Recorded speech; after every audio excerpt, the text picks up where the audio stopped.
In 1923, the Marrow Family Institute for Troubled Youth in Charleston, West Virginia, claimed to rehabilitate over 300 children, yet only 47 were ever documented leaving alive. The red brick building stood like a fortress against the Appalachian hills, its Gothic windows reflecting nothing but darkness even in daylight. Local residents whispered about the screams that echoed through the valley on foggy nights, sounds that seemed to emerge from the earth itself rather than from within the Institute's walls. What they didn't know was that beneath the carefully manicured grounds lay a network of chambers where Dr. Edmund Marrow conducted what he called corrective procedures, experiments that would make the most hardened investigators question their faith in human decency.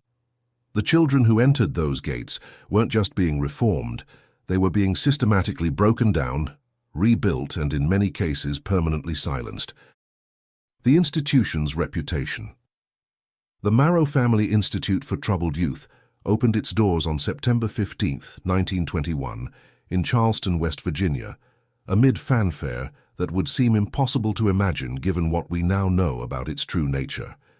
Dr. Edmund Marrow, a respected psychiatrist who had earned his credentials at Johns Hopkins Medical School, presented himself as a pioneer in juvenile rehabilitation. His vision, as articulated in the Charleston Daily Mail, was to create a sanctuary where society's most challenging young people could be transformed into productive citizens through scientific methodology and moral guidance.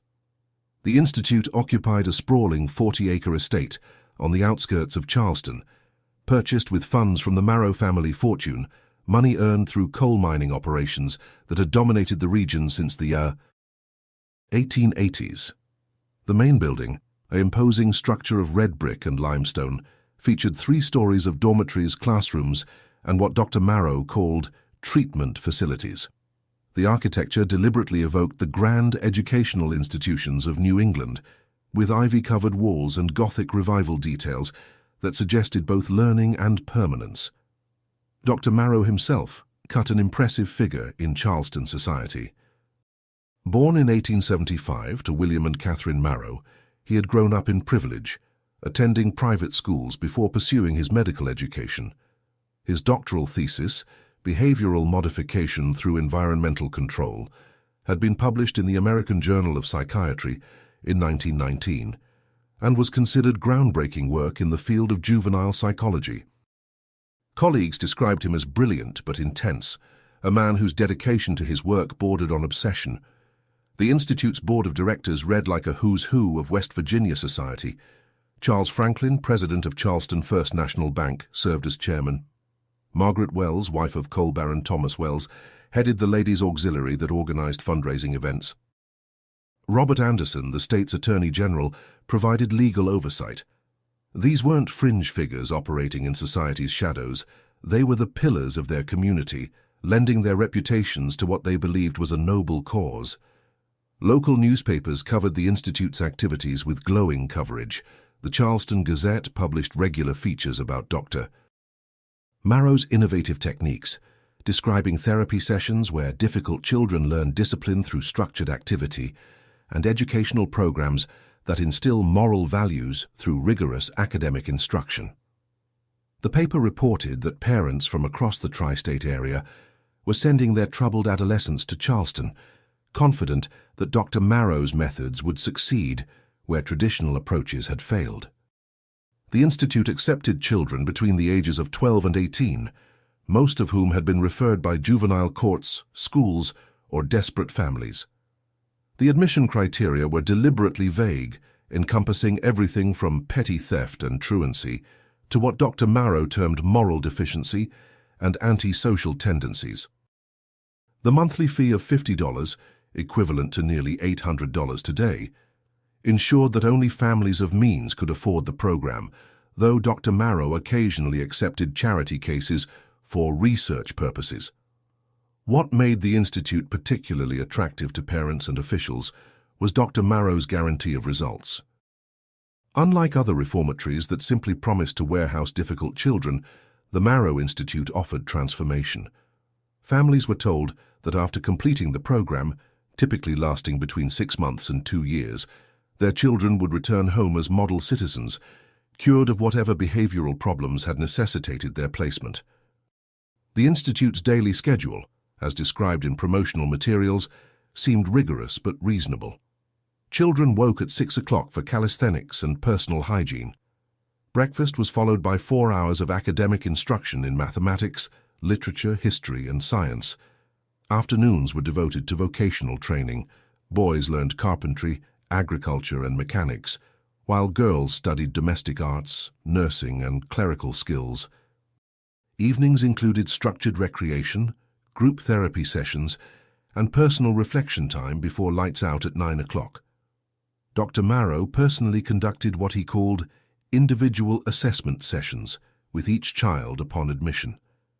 These evaluations, lasting several hours, were designed to identify the root causes of behavioral problems and develop personalized treatment plans. He claimed his approach was based on the latest European research in criminal psychology, combined with American innovations in behavioral science. The assessment process included psychological testing, medical examination, and extensive interviews about family history, traumatic experiences, and personal motivations. The physical facilities impressed visitors who toured the institute during its early years. Dormitories were clean and well ventilated, with individual beds and lockers for personal belongings. Classrooms featured modern equipment and extensive libraries. The dining hall could accommodate all 200 residents at once, serving meals prepared in the institute's own kitchens using vegetables grown in the campus gardens. An infirmary staffed by 2 full-time nurses handled medical needs, while a chaplain provided spiritual guidance to children of all denominations. Parents who visited their children during designated monthly visiting days reported positive changes. Children appeared well-fed and properly dressed in the institute's standard uniforms, grey wool pants and white shirts for boys, navy blue dresses with white collars for girls. They spoke respectfully to adults and demonstrated improved academic skills. Most importantly, they expressed gratitude for the opportunity to change their lives and eagerness to their rehabilitation. The Institute's success stories became legendary throughout West Virginia. James Franklin, son of board chairman Charles Franklin, had been sent to the Institute after being arrested for stealing automobiles. After 18 months of treatment, he returned home and eventually became a successful businessman, crediting Dr. Marrow with saving his life. Dorothy Hughes, admitted for chronic disobedience and moral waywardness, emerged as a model young woman who went on to marry a prominent lawyer and become active in charitable work. These testimonials, published regularly in local newspapers and distributed to potential clients, painted a picture of an institution that had solved one of society's most persistent problems. Dr. Marrow appeared frequently at professional conferences, sharing his methods with colleagues who struggled with their own difficult cases. His presentations, filled with charts showing reduced recidivism rates and improved academic performance, earned him recognition as a pioneer in the field of juvenile rehabilitation. By 1923, the Marrow Family Institute had established itself as the region's premier facility for troubled youth. Waiting lists for admission stretched for months, and Dr. Marrow had begun planning an expansion that would double the institute's capacity. State officials toured the facility and recommended it as a model for similar institutions throughout the South. Everything about the Marrow Institute suggested success, innovation, and hope for families dealing with children who seemed beyond help through conventional means. The foundation of trust and respectability that Dr. Marrow had built would make the eventual revelations about his true activities all the more shocking and devastating to a community that had believed so completely in his mission. Ignored signs. The first troubling reports about the Marrow Family Institute emerged as early as 1922, less than a year after the facility opened, but they were dismissed by authorities who had invested too much faith in Dr. Marrow's reputation to investigate seriously. These initial concerns came from unexpected sources, delivery drivers, maintenance workers, and others whose jobs brought them to the Institute's grounds, but who lacked the social standing to be taken seriously when they reported what they had witnessed. Harold Price, a coal delivery driver for Charleston Fuel Company, was among the first to notice something disturbing. His route included monthly deliveries to the Institute's powerhouse, located in a separate building behind the main dormitory. During a delivery in November 1922, Price reported hearing screaming that didn't sound like normal punishment coming from the basement levels of the main building. When he mentioned this to his supervisor, he was told that reformatories were naturally unpleasant places and that difficult children require firm discipline. Price's concerns were noted in his company's files, but never reported to authorities. Similar reports came from other service providers who had reason to visit the institute. Albert Fisher, an electrician contracted to repair lighting fixtures, told co-workers about seeing children with unexplained injuries in the infirmary. He described burns on arms and legs that looked too regular to be accidents, and mentioned that the children he encountered seemed unusually fearful and withdrawn. When Fisher suggested these observations to Dr. Marrow during one of his visits, he was told that many of the institute's residents had histories of self-harm and that their injuries were often self-inflicted as part of their psychological disorders. The first official complaint came from an unexpected source, the United States Postal Service. Letter carrier. Eugene Hoffman noticed that outgoing mail from the institute was unusually light, especially considering the facility housed 200 children who presumably maintained correspondence with their families. When Hoffman mentioned this observation to the local postmaster, he was told that the institute likely had its own arrangements for mail delivery. However, postal records from this period show that the institute sent fewer than 20 pieces of personal correspondence per month, a statistically impossible number for a residential facility of its size. More concerning were the reports from families who had difficulty maintaining contact with their children. Ruth Palmer, whose 15-year-old son Thomas had been admitted in March 1922, complained to Charleston police that her letters to her son went unanswered and that her requests for additional visiting days were consistently denied.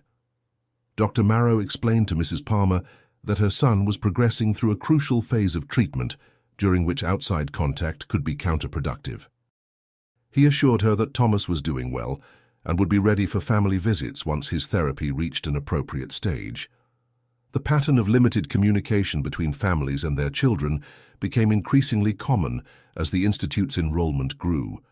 Parents were told that excessive contact with family members could undermine the therapeutic process by reminding children of the environments that had contributed to their behavioral problems. Dr. Marrow instituted a policy requiring all correspondence to be reviewed by institute staff to ensure that letters didn't contain material that might disrupt a child's progress.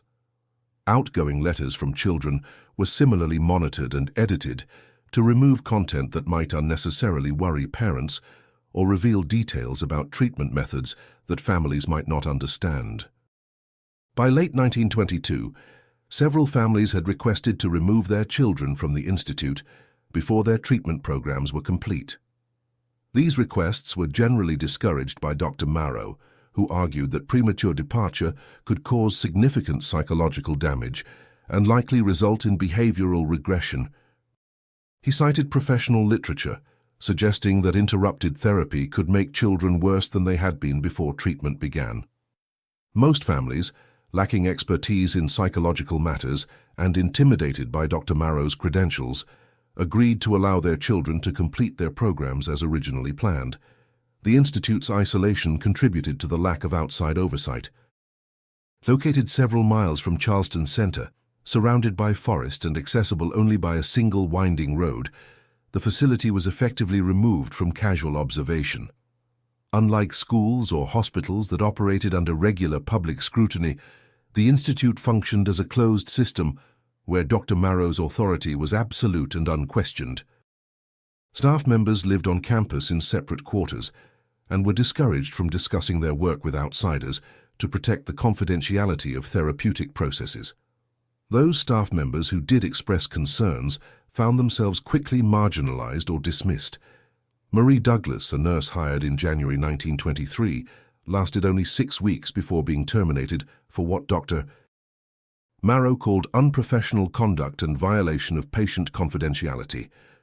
Douglas had questioned the institute's policy of keeping children in isolated rooms for extended periods and had asked about the medical justification for some of the restraint techniques she observed. Her personnel file, discovered decades later, contains a note from Dr. Marrow stating that she lacked the mental fortitude necessary for innovative therapeutic work. The local medical community's failure to investigate the institute more thoroughly reflected both professional courtesy and the limitations of medical oversight in the 1920s. Dr. Marrow's credentials were impeccable, his board of directors was influential, and his published research was respected by colleagues who had no reason to suspect that his private practice differed from his public presentations.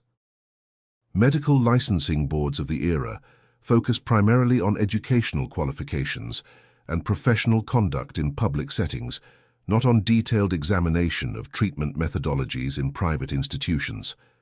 Perhaps the most disturbing early warning sign was the institute's mortality rate, though this information wasn't widely known at the time. Between September 1921 and December 1923, 11 children died while in residence at the institute. These deaths were attributed to various causes: pneumonia, accidents, suicide, and were reported to local authorities as required by law. However, the death rate at the institute was nearly 3 times higher than at comparable facilities, a statistical anomaly that should have triggered investigation, but was explained away by Dr. Marrow as reflecting the severe psychological disturbances of the children under his care. The children who did leave the institute presented their own troubling pattern, though one that was less immediately obvious to observers. Many former residents exhibited what would now be recognized as symptoms of severe trauma: nightmares, inability to form relationships, episodes of violent behavior, and what families described as strange fears that had not existed before their treatment. These symptoms were often attributed to the children's original behavioral problems or to the difficulty of readjusting to life outside the institute's structured environment. Several former residents attempted to tell their families about their experiences at the institute, but their accounts were so disturbing that parents found them impossible to believe. Children described being forced to participate in medical experiments, witnessing severe punishments inflicted on other residents, and being subjected to procedures that seemed designed to cause pain rather than provide therapy. These stories were dismissed as fantasies, lies intended to avoid accountability for past behavior, or expressions of resentment toward necessary but unpleasant treatment. The cumulative effect of these ignored warnings was to create an environment where Dr. Marrow could operate with virtual impunity. Each individual concern, the screams heard by delivery drivers, the unexplained injuries noticed by maintenance workers, the limited communication between children and families, could be explained away by someone with Dr. Marrow's reputation and authority. The pattern only became clear in retrospect, after investigators finally gained access to the Institute's records and began interviewing former residents who had survived their experiences and were willing to speak about what they had endured. Horror uncovered. The systematic horror that defined the Marrow Family Institute for Troubled Youth began to emerge through the testimony of survivors, internal documents, and physical evidence that investigators uncovered during the facility's final months of operation in 1924.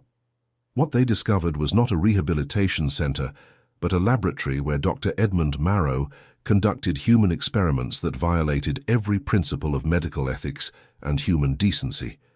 Using children as subjects in research that served no therapeutic purpose but satisfied his own psychological obsessions and scientific curiosity. The breakthrough in understanding the Institute's true nature came from an unexpected source: a maintenance worker named Carl Bennett, who had been employed at the facility since its opening. Bennett had maintained his silence for nearly 3 years, partly from fear of losing his job, and partly because he struggled to comprehend the full scope of what he had witnessed. However, the death of his own nephew, who had been admitted to the Institute in February 1924, finally compelled him to contact Charleston police with information that would expose the systematic abuse taking place behind the institution's respectable facade. Bennett's testimony, recorded in police files that remained sealed for decades, described a facility divided into 2 distinct sections: the public areas where visitors and inspectors were taken, and the restricted basement levels where Dr. Marrow conducted what he called advanced therapeutic interventions. The basement contained a series of chambers that Bennett described as resembling surgical theaters equipped with restraint devices, electrical apparatus, and medical instruments that seemed designed more for inflicting pain than providing treatment. According to Bennett's account, children were routinely taken to these basement chambers for individual therapy sessions that could last for hours or even days. He described hearing screaming that was unlike anything he had experienced, even during his service in World War I. Children who returned from these sessions were often injured, disoriented, and exhibited behavior that Bennett characterized as broken, as if some essential part of their personality had been permanently damaged or removed. The physical evidence discovered in the Institute's basement levels corroborated Bennett's testimony in horrifying detail. Investigators found medical equipment that had been modified for purposes that bore no resemblance to legitimate psychiatric treatment. Electric shock devices had been altered to deliver higher voltages than any therapeutic application would require. Surgical instruments showed evidence of use, but were found in areas that had no medical justification for their presence. Most disturbing were the restraint devices, elaborate mechanisms that appeared designed to immobilize children in positions that would maximize their psychological terror and physical discomfort. Dr. Marrow's personal files, seized during the investigation, revealed the systematic nature of his experiments and his complete lack of regard for the children under his care. His notes, written in a clinical style that made their content even more chilling, described children not as patients, but as subjects whose responses to various stimuli were carefully recorded and analyzed. He documented the effects of prolonged isolation, extreme temperature variations, sensory deprivation, and what he termed controlled fear responses with the detached precision of a researcher studying laboratory animals. One particularly disturbing document, titled Observations on Behavioral Modification Through Environmental Stress, detailed experiments conducted on 37 children between October 1922 and March 1924. Dr. Marrow systematically subjected these children to increasingly severe psychological and physical stresses, while monitoring their responses, apparently attempting to identify the precise conditions under which a child's personality would completely break down. His notes indicate that he was particularly interested in what he called the reconstruction phase, during which a child's shattered psyche could theoretically be rebuilt according to his specifications. The testimonies of surviving children, collected over several months of investigation, provided additional insight into the systematic abuse that had taken place at the Institute. These accounts, given by young people who had been traumatized beyond most adults' ability to comprehend, described experiences that challenged investigators' capacity to believe that such cruelty could be inflicted by someone operating under the guise of medical treatment. 15-year-old Martha Steele, who had been admitted to the Institute in January 1923, described being subjected to what Dr. Marrow called isolation therapy, during which she was kept in a windowless basement room for 3 weeks without human contact. Food was delivered through a slot in the door, and she was provided with no reading material, no activities, and no explanation for her confinement. According to Martha's testimony, she began hallucinating after the first week and suffered what she described as waking nightmares that continued long after her release from isolation. 17-year-old Raymond Elliott provided even more disturbing testimony about medical procedures that appeared to serve no therapeutic purpose. He described being strapped to a surgical table while Dr. Marrow conducted what he called nervous system mapping, a process that involved applying electrical currents to various parts of Raymond's body while recording his responses. The procedure was repeated multiple times over several months, with Dr. Marrow apparently trying to identify patterns in Raymond's pain responses that might provide insight into what he termed the architecture of suffering. Perhaps the most horrifying testimony came from 16-year-old Alice Norton, one of the few children who had been present at the Institute during its entire period of operation. Alice described witnessing the deaths of several other children, deaths that she said were not the result of illness or accident, but were the direct consequence of Dr. Marrow's experiments. She provided detailed accounts of children who died during electrical shock treatments, others who never recovered from prolonged isolation, and at least 3 children who she believed had been deliberately killed when their continued existence threatened to reveal the true nature of the Institute's activities. The investigation also uncovered evidence of Dr. Marrow's systematic efforts to conceal his activities from outside scrutiny. He maintained 2 sets of records: official files that documented the Institute's supposed therapeutic programs and private notes that revealed the true nature of his work. Children who died during experiments were reported as suicide victims or cases of sudden illness, with death certificates signed by Dr. Marrow himself using his medical license.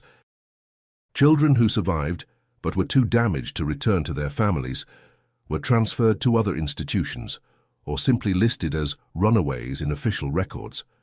Dr. Marrow's correspondence with medical colleagues, discovered in his private office, revealed his belief that his work represented a significant contribution to scientific understanding of human psychology and behavior. He wrote extensively about his conviction that traditional therapeutic approaches were ineffective because they failed to address the fundamental question of how human personality could be systematically modified through environmental manipulation. His letters suggest that he viewed his work at the Institute as groundbreaking research that would eventually revolutionize the treatment of behavioral disorders. The scope of Dr. Marrow's experiments extended beyond individual children to include what he called group dynamic studies, experiments designed to understand how children's behavior changed when they were forced to witness the suffering of others. He created situations where children were compelled to watch as their fellow residents were subjected to various forms of abuse, carefully documenting how these experiences affected the observer's subsequent behavior and psychological state. Physical evidence of these group experiments was found in the Institute's basement, where investigators discovered a room that had been designed as an observation theater. The room contained seating for approximately 20 children arranged in tiers, facing a central area, equipped with restraint devices and medical equipment. Dr. Marrow's notes indicate that he regularly conducted what he called demonstration sessions in this room, using individual children as subjects while forcing others to observe, ostensibly to study the psychological impact of witnessed trauma on child development. The investigation also revealed that Dr. Marrow had been in correspondence with researchers in Germany who were conducting similar experiments on human subjects. These letters, written in a combination of English and German, discussed methodologies for behavioral reconstruction and personality modification that bore disturbing similarities to techniques that would later be associated with Nazi medical experiments. While there is no evidence that Dr. Marrow was directly connected to the political movements that would emerge in Germany during the 1930s, his work clearly reflected similar disregard for human dignity and individual rights in the pursuit of what he considered scientific advancement. Legacy and silence. The exposure of Dr. Edmund Marrow's crimes at the Institute should have resulted in comprehensive justice for his victims and significant reforms in how society monitored institutions caring for vulnerable children. Instead, the case became a study in how powerful individuals and institutions can orchestrate cover-ups that protect their interests while abandoning those who most need protection and justice. The initial investigation, conducted by Charleston police in late 1924, was thorough enough to document the scope of Dr. Marrow's crimes and gather testimony from dozens of survivors. However, the investigation's progress was systematically undermined by the same community leaders who had originally endorsed the Institute and whose reputations were now threatened by association with its activities. Charles Franklin, the bank president who had served as chairman of the Institute's board, used his influence to limit media coverage of the investigation and pressure law enforcement officials to focus on Dr. Marrow's individual culpability rather than examining the institutional failures that had enabled his crimes. Dr. Marrow himself disappeared from Charleston in January 1925.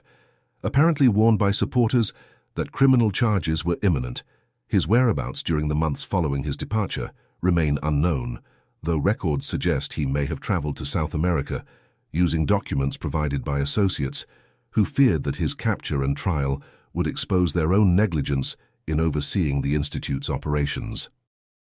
Despite efforts by law enforcement to locate him, Dr. Marrow was never arrested or brought to trial for his crimes. The fate of the physical evidence collected during the investigation reveals the systematic nature of the cover-up that followed the Institute's closure. Medical equipment and documents that had been seized from the facility's basement were reportedly destroyed in a fire at the Charleston Police Department's evidence storage facility in March 1925. While this fire was officially attributed to faulty electrical wiring, several investigators involved in the case later claimed that the fire had been deliberately set to eliminate evidence that could have implicated prominent community members in the Institute's activities. The survivors of Dr. Marrow's experiments faced a future that was hardly better than their experiences at the Institute. Most of the children who testified during the investigation were transferred to other institutions, ostensibly for their own protection, but actually to remove them from public view and limit their ability to speaking about their experiences. These transfers were arranged through legal mechanisms that gave parents and guardians little choice in the matter, with officials arguing that the children needed specialized care that could only be provided in controlled environments. Martha Steele, whose testimony about isolation experiments had been particularly damaging to Dr. Marrow's reputation, was committed to the West Virginia Hospital for the Insane in Weston, where she remained for the next 12 years. Her medical records, discovered decades later, show that she was diagnosed with chronic hysteria and delusional thinking, despite the absence of any symptoms that would justify such a diagnosis. Her commitment papers were signed by Dr. William Harris, a colleague of Dr. Marrow, who had served as a consulting physician at the Institute and whose own involvement in the experimental programs was never fully investigated. Other survivors faced similar fates, with many being institutionalized in facilities throughout West Virginia and neighboring states. The rationale for these commitments was always the same. The children had been so traumatized by their experiences that they required long-term psychiatric care for their own well-being and the protection of society. In reality, these commitments served to silence potential witnesses and prevent further investigation into the full scope of what had occurred at the Institute. The families of children who had died during Dr. Marrow's experiments received financial settlements in exchange for agreements not to pursue legal action or speak publicly about their losses.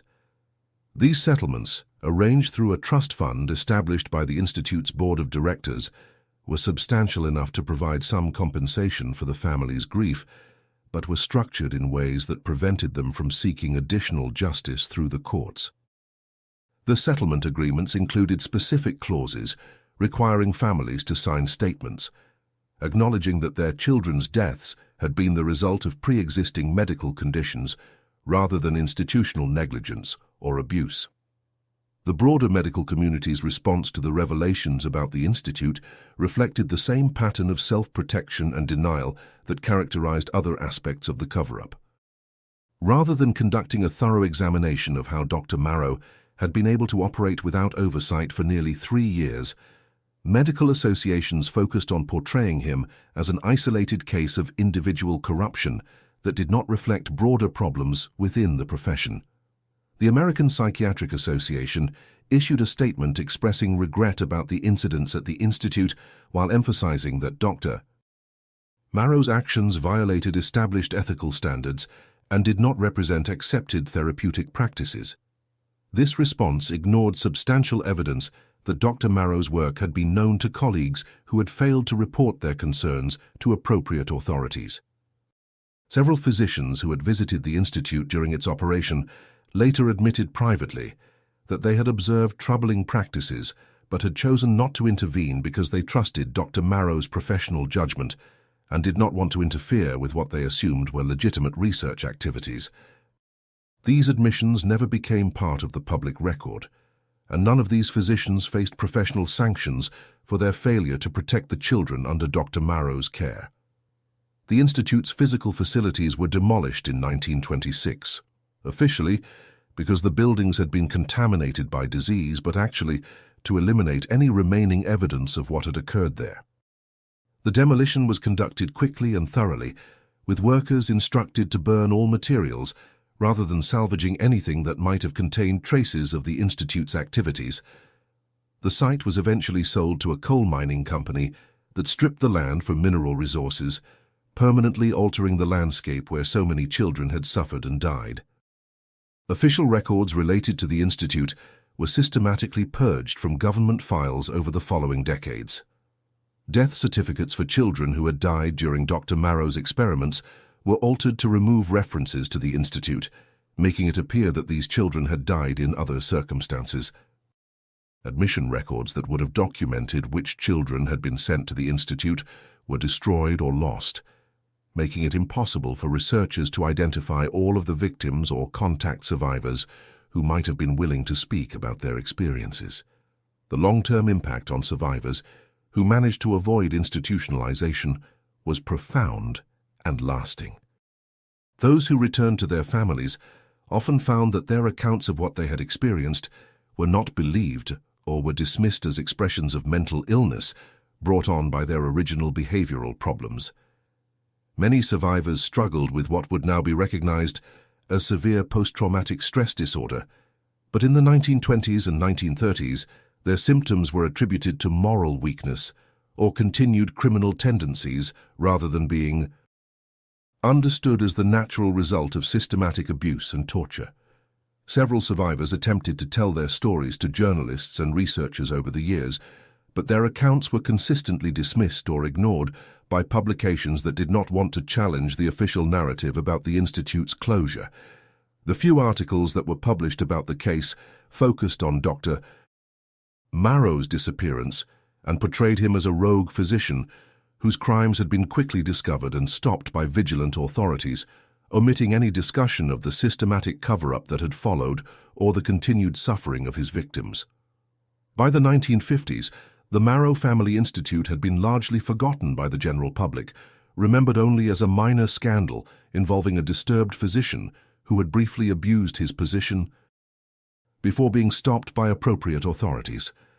The true scope of Dr. Marrow's crimes, the systematic nature of his experiments, and the institutional cover-up that had protected his collaborators and silenced his victims were lost to history, preserved only in scattered documents, and the memories of aging survivors who had learned that speaking about their experiences brought only additional punishment and isolation.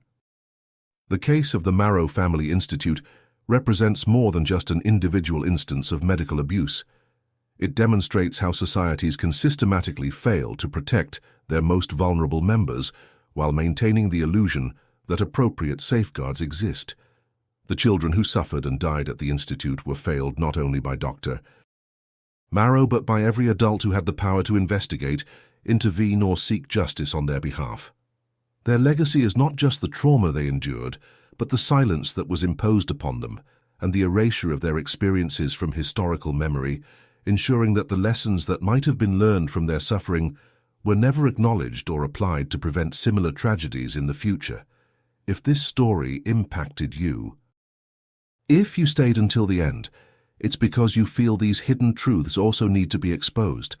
So leave in the comments the city you're watching from. This way we can see how far these stories are reaching.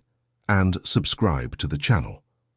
There are many other cases the world tried to forget, but we insist on remembering.